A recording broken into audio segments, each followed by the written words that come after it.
Nous nous trouvons aujourd'hui dans l'atelier Timon à Méry en Savoie et on va profiter d'avoir une ligne d'emballage presque montée intégralement pour parler d'une affaire en particulier. Le client en question est Le Casse Sud et il se trouve que notre machine va être implantée dans un immense entrepôt de logistique et c'est de la logistique agroalimentaire, donc il y a une particularité, ça va être à 2 degrés toute l'année. Le client a un besoin particulier, c'est-à-dire qu'il a une partie de son entrepôt qui est réservée à des trieurs, qui sont des grandes machines qui délivrent des colis et qui, petit à petit, forment une palette. Et donc, toutes les palettes sont différentes.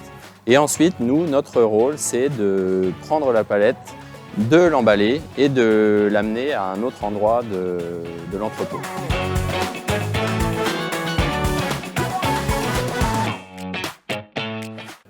Alors, le gros avantage de la manutention à 90 mm, c'est que les palettes vont effectivement être à cette hauteur, donc elles ne dépasseront pas ou guère la hauteur de 2 mètres. Et on a moins l'impression d'avoir une zone encombrée, on peut plus facilement voir au-dessus. Par exemple, ici, on peut voir la palette de derrière. L'autre avantage aussi, c'est que sur une manutention basse, on peut charger avec un transpalette et non pas forcément un chariot élévateur qui demande un permis, etc. L'autre avantage d'une manutention aussi basse, c'est quand on a besoin de rentrer dans la zone, par exemple pour remettre un colis sur une palette ou encore de traverser.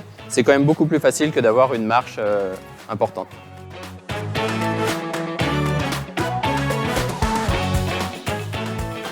Alors la cadence visée par le client dans plusieurs années, mais que nous on se doit d'atteindre immédiatement, c'est 75 palettes-heures par machine de ce type. Et comme il y en a 4 en tout, ça fera quand même une production de 300 palettes-heures.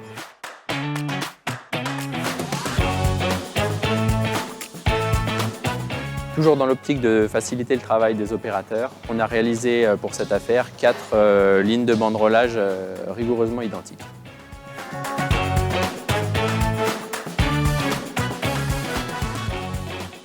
Dans une manutention plus haute, on peut se permettre de mettre des tables tournantes, mais à cette hauteur et sans génie civil, je le rappelle, on a développé autre chose qui permet de faire un angle de 90 degrés. Au début d'un projet tel que celui-ci, on réalise une analyse fonctionnelle pour bien avoir les idées claires sur comment on va faire cheminer les palettes et également proposer la solution au client et être sûr que ça colle vraiment à son besoin.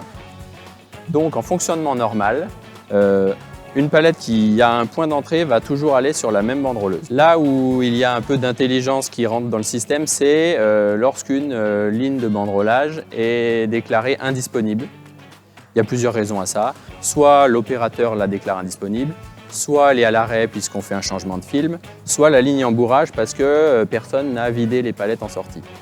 Et dans ce cas-là, automatiquement, une palette va être aiguillée sur la ligne d'à côté pour ne pas bloquer la production. Et bien sûr, on repasse automatiquement en mode normal, c'est-à-dire à chaque banderoleuse sa voie d'entrée dès qu'elles sont toutes disponibles.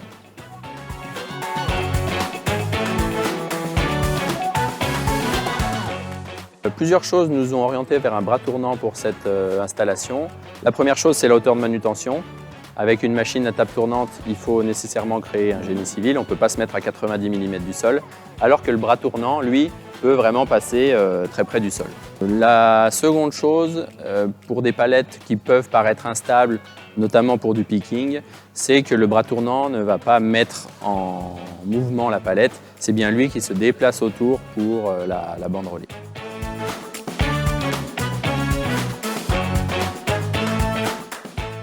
On peut voir là un bel écran d'un des postes de pilotage de la ligne. Chaque écran est personnalisé chez Timon, puisque là on voit vraiment la représentation 3D de la fourniture du client. On a poussé les choses jusqu'à faire des animations 3D. L'objectif souhaité en réalisant la ligne en 3D de l'installation client est d'avoir un IHM, donc interface homme-machine, le plus visuel, le plus ergonomique et le plus simple à utiliser pour l'opérateur.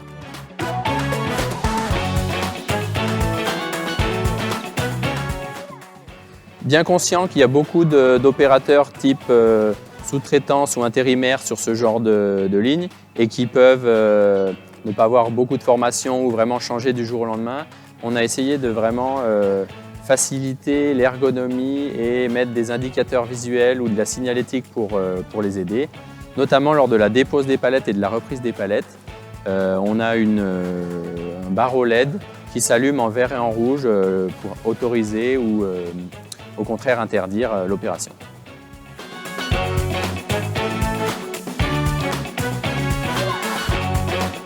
Sur ces machines de banderoleuses à 4 pieds, on a la possibilité de mettre un top pal qui est chez nous une machine de dépose de coiffe au-dessus de la palette pour la protéger sur ce qu'on appelle la 5e face.